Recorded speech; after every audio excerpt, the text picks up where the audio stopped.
What's going on, everyone? Welcome back to the Sweet Studio. Joshua Grove here with another tutorial for you to learn.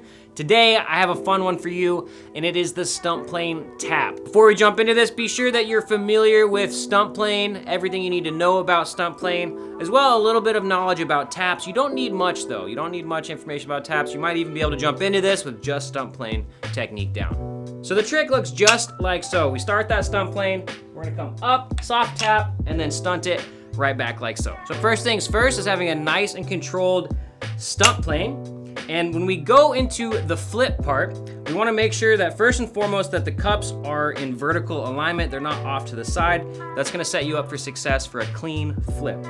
So the big cup is facing me. Small cup could be facing you either way, but make sure that those cups are aligned.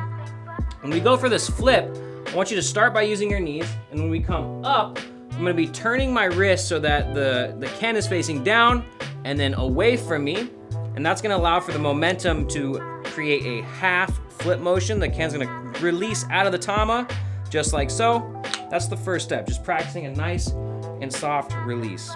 And if you need some more help with that, check out the stunt flip tutorial for a little bit more on the technique for the flip. Now you notice my hand, my palm is facing away from me. That's setting me up so that the whole side of the tama is available to make a small tap on the handle of the Ken, just like so. Biggest thing with this trick is that I wanna put my focus on the handle. So right when I release and create that flip, my eyes go right to the handle so that I can make a clean contact point, the handle to the tama, and that's gonna allow it to make that tap and then send the Ken back the opposite way so that I can finish with a stunt plane. So the second you make contact with that tap, it's just like an inward stunt plane flip. You're eyeing up that spike and then following through to finish the trick. You don't need to tap the Ken too hard, just enough to get the Ken to rotate back so the spike is facing mostly straight up. You can finish that trick just like so. A common mistake is to tap the Ken too hard, which is gonna send the Ken in more rotations.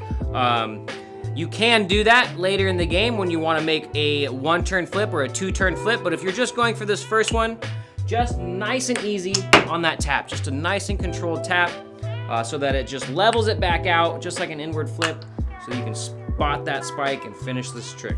One last thing to take note of is where I'm making the contact point with the tap is at the apex. So right at the apex of the flip, I'm making that contact point, tracking that spike all the way down. And when I go for that stunt plane, I don't wanna just go straight down. I wanna make sure that I'm going down and turning my wrist over so I can secure the stunt plane so it doesn't fall out. A lot of times, if I'm not focusing on the end of the handle will hit my hand or my fingers and it won't make a clean contact with the ball. So make sure that you're really trying to focus on the handle when you go for that tap. Once you get this trick on lock, see if you can go for the one-turn flip, see if you can go for the two-turn flip. There's super fun variations of this trick and it's a very satisfying one to land. So there you have it, the stunt tap. It's a very fun variation of a stunt plane trick. I hope this tutorial helped you out. Be sure to drop a comment, let us know what you wanna learn. Hit that like button. If you're not subscribed, help us out if you hit that subscribe button as well. We'll see you guys next time in the Sweet Studio. Peace. What up, everybody? Thanks for checking out that video. If you like what you just watched, make sure you go hit that subscribe button and make sure you go punch that shop button and get yourself a new Dama. We have tons of other videos for you to watch, so make sure you go check them out. See you next time.